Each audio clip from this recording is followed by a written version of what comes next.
Hello and welcome back to the Eastman Sport Report. I'm joined once again by my co-host, Stephen Eastman. Hello, Max. Hey, everyone out there. So, the Kings, once again, this week went 2-2. Second week in a row. Well, and beating the Jazz and the Clippers and then losing to the Knicks and the Celtics in back-to-back games. Yes, we knew that was a very tough back-to-back going from New York to Boston. Boston is is the best team in the league by far this year, and we knew that was going to be a really tough game. But we'll get back to that later. Let's jump back to the beginning of the week. And Max, you're ready to talk about the Utah Jazz game. I mean, it's the Utah Jazz, and you beat them by 21 points, which you should because they're the Utah Jazz. Mm-hmm. I think that was the start of Len-sanity that week. Yes. Alex Len had some very awesome games this week that we'll definitely get into. My notes from that game is actually tied beginning of the third period, 58-58. So up to that point, it was only tied at the very beginning of the third, and then the Kings go on a 23-2 run. There's a recurring theme this week. It's something that the Kings need to keep doing. You need to keep closing out these games because what the Kings really like to do is be winning at the start, but you can't win at the start of a game. You have to keep it going until the end. Foreshadowing Knicks game. Anyway, okay. Yes, so back to the Jazz game. So the Kings went on a 23-2. I was looking around most. You could almost make it 26-5, but we'll say 23-2. So that was an awesome game. That was the first game where Trey Lyles and Sasha were back. And so the substitution patterns were interesting. And, as part of my, coaching segment for the week, actually it's not part of my coaching segment, but I love seeing the rotations and seeing how Mike Brown is doing the rotations and playing both Sasha and Trey Lyles at the same time with Keegan Murray. So it's like a very tall lineup. For like the Kings. Yeah, Davion Mitchell. And then, I don't know, is Keegan Murray considered the 2? And then Sasha's the 3 and Trey Lyles the 4, somewhere in there. Either way, you got these 3 guys that are all about 6'8", 6'9", from the 2 to the 4. And then out there with Alex Len, who's like 7'1". So, it's a very tall lineup. They all can, except for Alex Len does his other good things, but he's not a shooter. But it's actually a very nice lineup where the Kings had been very kind of short and had been playing like 3 guards and sometimes 4 guard lineups. So I liked seeing the tall lineup. That didn't come until the Jazz game into the second half. But we'll say it early here. Thank the Lord for Trey Lyles coming back and being healthy. He had some really good games this week, especially against the Jazz and the Clippers. Love seeing how much he's coming on there. Love seeing that he's healthy. Oh, yeah. He was a little bit rusty, Sasha was.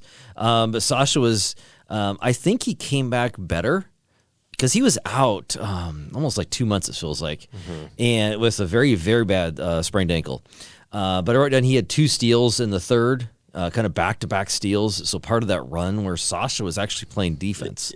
He was able to, because he's technically a rookie, he was able to actually learn and see Mike Brown's offense and how he wants to play things, and also Mike Brown's defense, and seeing all that stuff, and it got him out of his kind of EuroLeague mind, where he took, I think, 4 dribbles and had 21 points in the EuroLeague finals. Yeah. Which is insane, but he doesn't need to do that for the Kings. Because he's not the best player on the Kings. But he still can be a contributor. I still envision him in some playoff game going off, like hitting like 3 threes or something like that, and just going off in a playoff game. Yeah, he's such a smart player. He was he had some really good moments that I'll talk about later about Sasha. So it was great seeing Sasha and Trey Lyles back in the Jazz game, and it was nice to see a large margin of victory for the Kings. Anything else in the Jazz game there, Max? Not really. Okay, moving on to the Clippers game then. So that was it was a Tuesday this last week. So the Kings against Clippers, it was really a tough game. Back and forth game. At least it started out that way, going back and forth. The Kings ended up winning by 14, so still somewhat of a close game. It was a back and forth game until the third quarter, where the Clippers scored 19 points and the Kings scored 35. Yes. One big contributor to that was Alex Len. He only had 4 points in the game, but he had a plus 18 plus minus. Oh, yeah. He had 3 blocks and 1 steal, 7 rebounds. And he had those 3 blocks in like 4 minutes in the first half. So at the end of the first, because he always plays the last 3 minutes of the first and the first 3 minutes of the second, and then the same thing in the end of the third, beginning of the fourth. So he had those 3 blocks like in the first half. Like we said, this was Len-sanity going through this game. Alex Len is just going off. He was a 4th overall pick. He was 5th overall. 5th overall pick, and he's finally showing sort of what that means to be wherever he was drafted at. Because he was... In the 2013 draft. He was drafted by the Phoenix Suns. Yeah. So, I'm so happy for Alex Len. He's such a good player. And he wanted to be on the Kings the 1 year he left before coming back last season, because he said it's such a good atmosphere for the Kings, and everyone around him just makes everyone better. So I feel like Mike Brown, Coach of the Year, obviously, unlocks the best that all of the Kings have to offer, especially some of the bench guys. I wrote down on my notes in this game, so both teams started out kind of slow, playing tough defense. They were building housing for the homeless in Sacramento. I could say the same thing about the Boston game, which we'll get to later. That game started out horrible in the shooting in that game. Well, it was both teams in the Clippers game. Yeah, both teams in the Clippers game. Kings were great on defense. I wrote down some notes here. Davion Mitchell, we'll get to Keegan in a second. Davion had 14 points at halftime. So, he was still kind of Kings got a 14-point lead, but the Clippers came back. So the Kings had pushed it out to a 14-point lead. Clippers came back at halftime, and then the Kings pushed it out again in the third period. One thing I noticed, we had some interesting moments from Keegan Murray. Can we get a Keegan Murray? Okay, so he had a really good game. I forget how many points he had. But it's always fun making fun of Keegan's faces. And in that game... Because he put a guy, I think it was Zubats, on a poster. Oh. He killed a man. Yes. But when he dunked on his face of Zubats, he had this tiny bit of a smirk of, I just dunked on you.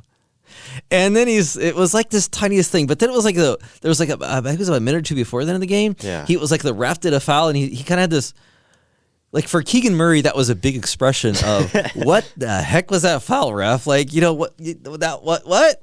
And then he was like 2 minutes later, he kind of did like this half smirk. It was almost like it was tiniest of smirk when he dunked on him. But his teammates were going crazy. 2 out of 10 dunk. Yeah, 2 out of 10. I think Trey Lyles rated at 6 out of 10. So Trey Lyles was a little more generous than that. Okay. But the Kings did make a 26-point lead. Trey was doing great. There was an offensive rebounds for Sabonis and Lyles. Both of them were loving the board. So again, thank you, Lord, that Trey Lyles is being healthy, because Trey Lyles is making a difference out there. His defensive rebounds, like you forget, like not only is Trey Lyles a great shooter, but he got out there and played good defense. That's why in the playoffs last year they had put him at the small ball 5, because he goes and gets rebounds. He plays defense. Not only can he shoot, like he's exactly what you need coming off the bench for this team. So glad that he's back and doing good there. I put a note down here. Fox with his 21st straight game with a steal. He actually continued all week, so he ended up with the streaks that we're kind of watching as we kind of move on to the next game here, unless you had something else on the Clippers. So Fox ended the week with 23 straight games with a steal, which is the longest streak for the Sacramento Kings since Doug Christie did it about 20 years ago. And then Sabonis is, of course, continuing his streak where he's at 60 games for the season, 60 games straight with a double-double, and he's 73 on the season. So I think he had like one game all season without a double-double, something like that. So that's the streaks we're going. In the Clippers game, he was 1 assist away from a triple-double. Mm-hmm. Okay, moving on to the Knicks game. We started out strong. Before we get to the game, I just want to say, the national media does not like the Kings, but I'm so glad for Clark Kellogg. He's such a good announcer. You said when you were watching the game, hey, he actually does his homework, because he was talking about the Kings. Like, Fox had a 20-something streak of steals, and he talked about, like, in the first, I think, like 10 seconds, about Sabonis's double-double streak. And it's like, it's so nice to see someone who actually cares about the Kings somewhat. And actually did their homework, because it was a week or two ago, they were on national TV, and those announcers were just a joke. The only Kings game they'd watched was the Warriors playoff series last year. Mm-hmm. And these guys had done their homework, so good job on them. So that was awesome. Clark Kellogg. Yes. He's amazing.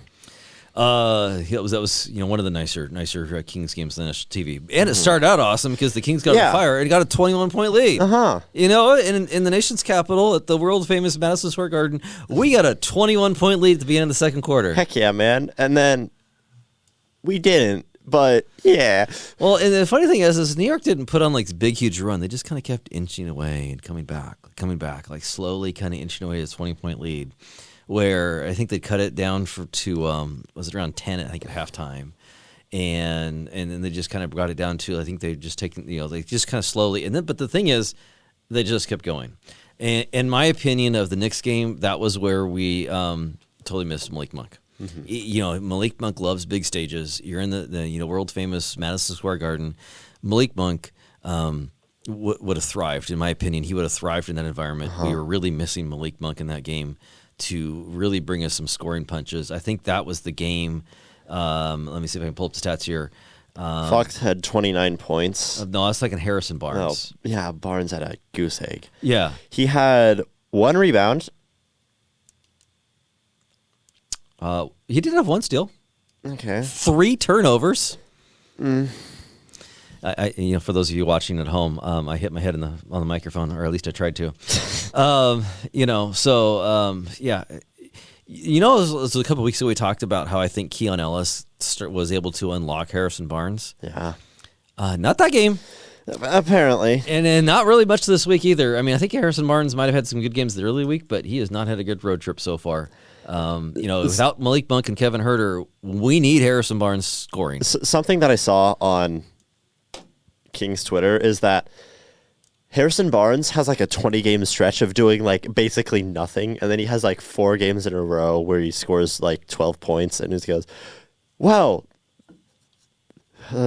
Harrison Barnes might be back. He might actually be doing stuff, and he goes back to his 20-something doing nothing. Yeah, I was almost about to say he didn't do very much in the Boston game, but I think he ended up with 10 points. But you're like, is that close to nothing? Right. He did hit a critical 3 at the end of the Boston game. He has not had that goose egg.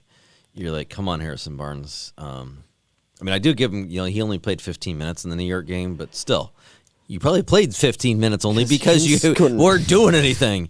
The other thing that I would say is the New York Knicks game, and even this was somewhat in the Boston game, but we didn't end up with very many turnovers. But I think turnovers are becoming a problem.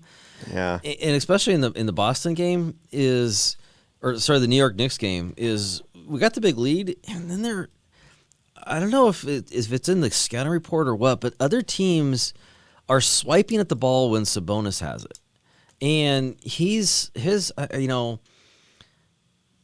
only credited with 2 turnovers against Boston. He had 4 turnovers against the Knicks. Okay, 4 against the Knicks. So I feel like tons of teams are like starting to pressure Sabonis with the ball. And he's starting to either fumble it or like occasionally he gets it out. So anyway, he definitely needs to clean that up, as we move on to the playoffs here. Mm-hmm. And if we move on to this we're talking about the Celtics game. The Celtics game was a game of runs.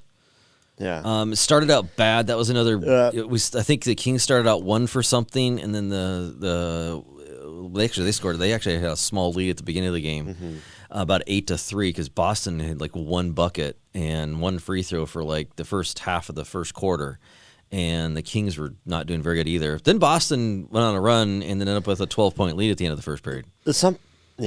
Something I want to say is that we were listening to the game in the radio on a car ride home, and it was like, and we went to go get food at our local Habit Burger. So the Kings were down. I think it was. They ended up being down by 19. They were down 19, and then we went into the Habit Burger, got our order, sat They down. were down by 12. They were down by 12, got our order, sat down, turned it on, and then it was 100 to 101.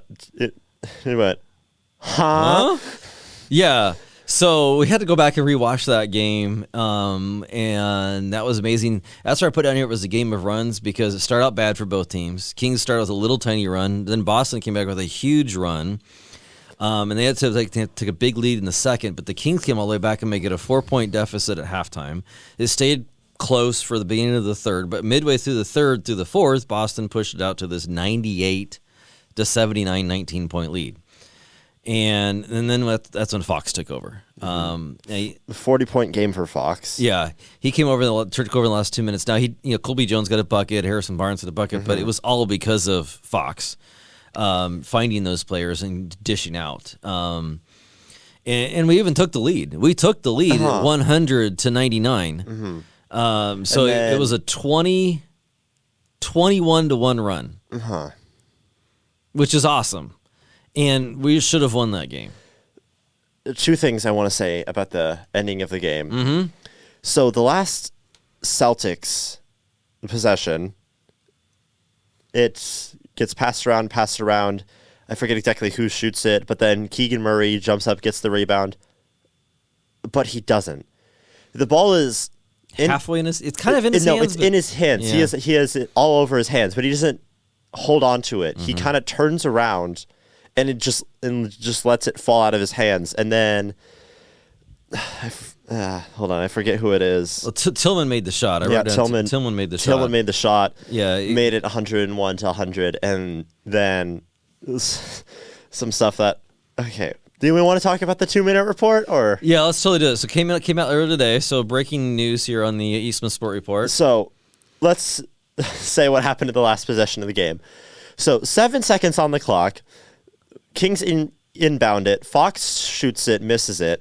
Keegan Murray gets the rebound, shoots it, misses it. Colby Jones gets the rebound, shoots, misses it. Game ends. And we were watching it, and I thought, so there wasn't a single foul during all of that, because everyone was clumped together. It was like, there were 4 Celtics players in the key, I think. And it's like, okay. It was like, wait. Watching the replay, Colby Jones got hit in the face. Wait. It wasn't even close. Yeah. You can find some images online. He gets swatted in the face. Yeah. And it was right after the game, there was like this clear shot of like Colby Jones just getting smacked in the face. I mean, you could even say there was some points earlier that if they wanted to be picky, they could have called some earlier fouls. I actually think on the rebound, the first rebound from the Fox miss, Harrison Barnes, I think they should have called a foul and got Harrison Barnes to the free throw line. But you're like, okay, maybe that's the one where you say, it's not at the end of the game. Maybe you don't call that one. I get that. But the Colby Jones one, come on. So 2-minute report comes out, and this is vital to the game. You're down by 1 point, and it would be a shooting foul if this happened. Colby Jones would get his free throws. If he makes both of them, the Kings win, or the Celtics have to make a shot with 1.9 seconds left on the clock. Or Colby Jones misses one of them, and game goes to overtime, and anything happens from there. But the 2-minute report came out, and it says, I do not know how to pronounce this guy's names. I'm going to say... Was it Hauser? No.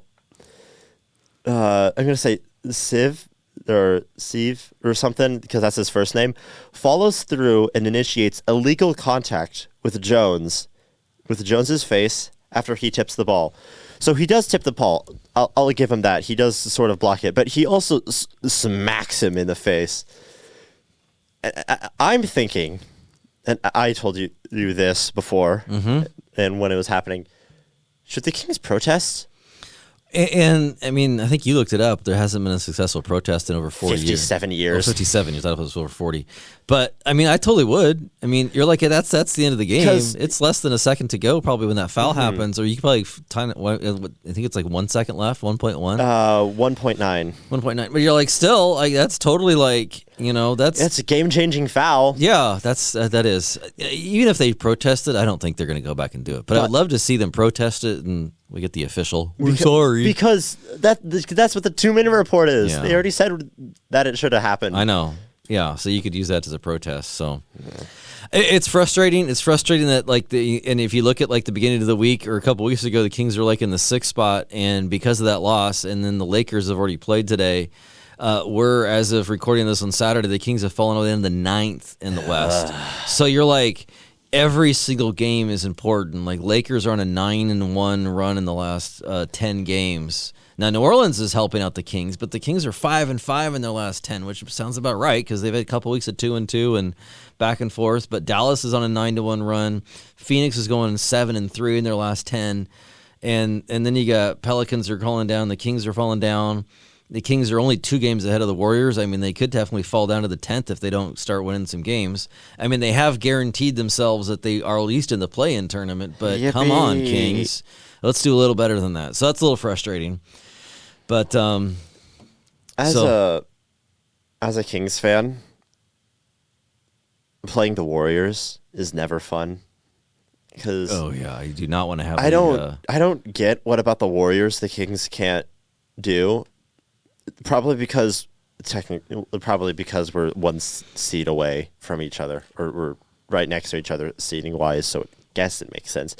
But we just can't beat the Warriors for some reason. I think we're tied season series. Yeah, forget. We played them like 3 times in the first 2 weeks of the season. I think that was a fun. Yeah, after the playoffs. Yeah, so. I think it was out of 10 games, the last, I forget at one point in the start of last season and the playoffs. At that point, the last out of 10 games, 7 of them, the Kings played the Warriors. I know, that was crazy how many times we played them. So I do not want to play them in the play-in tournament. Curry is going to drop 50 on us again. And I have not looked at the Lakers' schedule, but hopefully we get some help and can move back up to maybe the 7th, which keep my prediction alive of I said we're going to finish the 7th a couple weeks ago. So one more stat back to Len-sanity if we end this segment here on a high note. I forgot to mention this when we were having fun with Alex Len. Credit to Willsy Stats on Twitter for this one. It says among the 322 players with at least 40 games played this season. So that's a lot. 322 players, 40 games played minimum. Alex Len is number 1 in net rating. In the league. At 16.9. A plus 16.9 net rating for the overall lead. The next closest person has 12. And he's at 16.9. Derek White, yes. So Alex Len, again, putting in very quality minutes. I understand why he doesn't play more because, you're backing up Sabonis. Yeah. And the funny thing was there was one game that he was doing really good, the good game, I think it was the Clippers, he was doing really good. And they were like, do we want to leave him in another minute or two? And you could tell he was starting to get a little tired because he was like, he's kind of used to about the 6-minute stretch. And he goes out there and plays like a madman in those 6 minutes. So end the segment here on the weekly recap of Alex Len. Did awesome and love it. Oh, you got one more thing, Max? One thing that I kind of want to discuss and that I sort of alluded to, the Kings need a 3rd star. And Keegan Murray isn't that guy yet. Not yet. I hope he will be because that'll be great because you don't have to get anyone. But the Kings need a 3rd star. Oh, yeah. Because you have Fox, you have Sabonis, and if either of them aren't on, you have to have someone else. And that was sort of Monk, our 6th man of the year. Mm-hmm. The 6th man of the year. And something that came out from on Twitter, Paul George betting odds for next season free agency. Now, I don't know why exactly this is, but the Kings are third in betting odds, or technically tied for second with the Knicks. And I don't see a problem with that because George could take Barnes' spot, and he's a better scorer, he's a better defender, he's taller.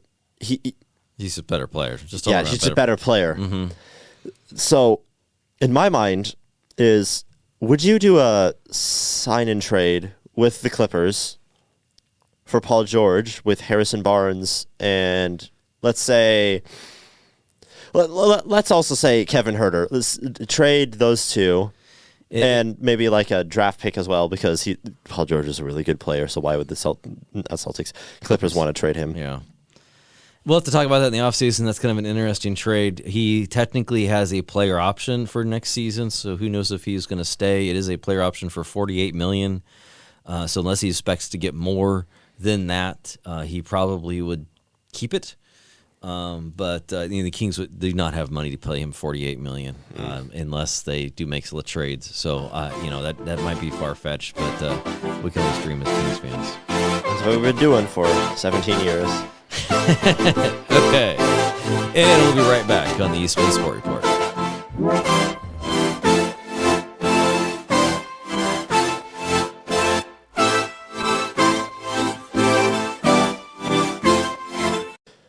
Welcome back to the Eastman Sport Report. Now we're going to start our player coach segment. I heard you have two things for this week, so I'll just let you go with it. Okay, so I got two things. I'm going to do the bad one first. Ooh. So last time we gave a whole bunch of good news, and the Kings were doing some good moments. This time, I'm going to pick on Fox. So last time I talked about, how the Kings are doing a really good job at rebounding. And then there was a time in the game that I was watching this game, and you're like, it was a Boston game, so it's just last night. And it was 1:18 left in the first quarter, so we got to find a way to put these up here, either on social media or somehow we'll have to find a way to put these clips up for you guys. But with 1:18 left in the first quarter, a shot goes up, and most of the other team is on kind of where the clock is. They're on the far side of the court. Fox is alone. There's technically one guy he's guarding, but he's at the 3-point line. Fox is technically in the key, and he does what most people do. The shot goes up, and he just watches the ball. And it's a Cornet, so backup big from the Celtics. He's at the top of the key. He comes running down, grabs the ball, and puts a put-back dunk. And you're like, Fox, move over, see that he's coming. You put a body in him. You could have drawn a foul, but he didn't do it. So bad coaching moment there of like, hey, Fox, you need to go box out. That's something we get on our team that we're coaching on is rebounding. So last week we talked about how good the Kings are doing rebounding-wise. This one found one where they didn't. Yeah. Okay, so good moment. Let's go to a good moment this week. So this is back in the Clippers game. There was 3:41 left in the third period. This is Sasha, so I kind of hinted to this earlier. Sasha is such a smart player.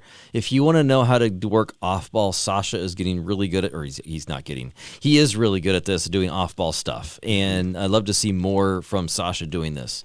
So with 3:41 left in the third, the ball is basically at the top of the key. And Harrison Barnes is kind of over here on the wing. Sasha is kind of in the corner. And so Sasha sees that, but then defense is really like the ball had been on the far side of the court. So the defense was kind of sucked into the key. And because of that, when the ball comes up to the top, Sasha from down in the key comes up and sets a light screen, but it's a light screen on Harrison Barnes' guy. So when Harrison Barnes comes back and then gets the ball on the wing, his guy is slow to going to it, so that means the guy guarding Sasha also goes toward Harrison Barnes. So now both guys are going toward Harrison Barnes, and Sasha's left alone in the key for a wide open. Harrison Barnes dumps it in. I forget if Sasha dunks it or not, but a wide open line. So I love how Sasha is able to move off the ball and sees that if I go up and set a screen here, let's see what happens. So he's using himself to set up his teammates, and then, oh, by the way, he gets open. So, teaching young kids, it's like, yes, you go set a screen. You're not always looking to set the screen, but you might be looking to roll off of it and get open from it. But, starting the process of setting a screen, that was awesome. Awesome moment by Sasha there. Do you have any players' moments, Max, or should we move on to our highlights? I feel like you covered all bases. Okay. So let's go. Review our predictions for last week. So okay. I said they were going to get 1-3. And thankfully, I was wrong. I said they went 2-2, and you were right. I was hoping I was going to be wrong in that Celtics game at the end. I was like, or the Knicks game when we were up. I thought we had a chance to win both games at one time during the game, but ended up 2-2. So do you have a prediction for this week, Max? My prediction is that the Kings are going to go 3-1.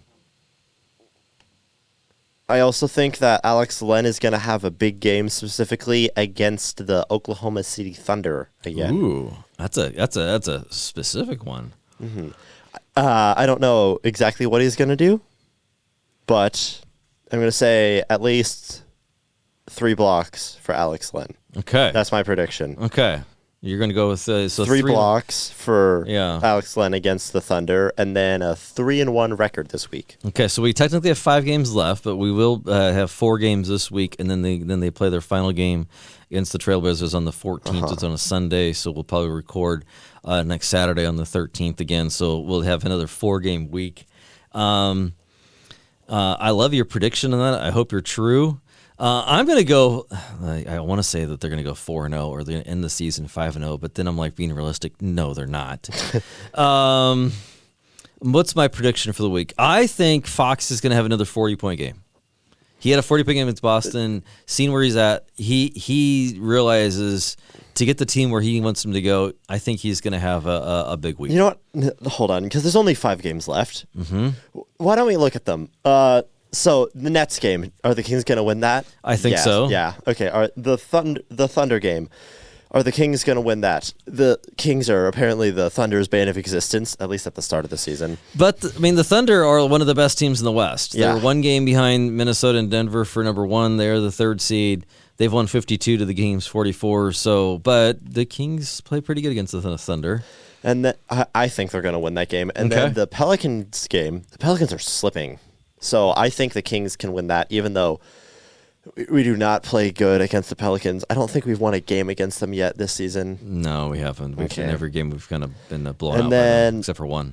So I say they're going to win that game. Do you have anything? No, keep going on that. Okay, and then I think they're going to lose to the Suns and then end the year off with a win against the Trailblazers. Hopefully moving them back up to the 6th seed, probably not. Or at least the 7th seed. You're probably need to go 5-0 if you want to get to the 6th seed, the way this thing's going. And you have to beat the Suns because we're behind both the Suns and the Pelicans in the standings. You're going to have to beat both of those to move up on them. I still hope that we get up to the 7th seed to at least host the play-in tournament game against whoever. But we would probably need to win against either the Pelicans or the Suns, or both, to move up to the 7th spot. So, okay, so are we done with predictions? Yeah, I'm done with predictions. Okay, so what's your high for the week? Let's end on a high note. Let's end on a high note. Let's end on a high note for the Kings. Speaking of high notes, yes. Let's talk about a guy who's really high up, Alex Len. Okay. He was my high for the week. Okay. Specifically the Clippers game, because it was just... I just liked watching him play. Because it was... You're a big guy who likes to play defense. Yeah. That's awesome. So I understand. And Alex Len is Alex Len. He doesn't get a lot of minutes. Sometimes he doesn't do a lot with those minutes, but he just showed out those 6 or 7 minutes that he played, and it was just so fun seeing him do good. Len-sanity for a little bit. So I'm going to take my high for the week and then switch it over to the Niners. So I was listening to some other podcast, Niners high for the week. I think this is the first time ever I've heard the Brock Purdy effect brought us a free agent. The Pastronaut Josh Dobbs came on and said one of the main reasons why he chose to sign with the Niners is because of Brock Purdy. Now, he also said Kyle Shanahan, but he said the main one was because of Brock Purdy. He saw what Brock Purdy was doing, and he wants to go and work with Brock Purdy. He's the first time, and I think there'll be many more in the future, of players saying, I want to come play with Brock Purdy. And for a guy who's... we all know who Brock Purdy is. Amazing person, amazing player. He got married this offseason, so good for him. But he is now helping the Niners sign free agents. Now, it may not be big free agents yet. I know, but it's somebody. And so that was kind of my high for the week of, hey, something different. He said, I'm coming to the Niners as a Brock Purdy? Because I want to play with Jimmy Garoppolo. Yeah. He said, I'm going to come play with Brock Purdy. So... there's your high for the week. And again, we thank everybody for listening. Anything else you want to wrap up with next? No. Thank you, everyone, for listening to the Eastman Sport Report. We'll be back next week with more Kings coverage. Hopefully, we'll be doing better. And hopefully, we'll be talking about playoffs. Maybe we'll have a playoff spot clinched by then. We'll see. Thank you for listening, and we'll see you next week.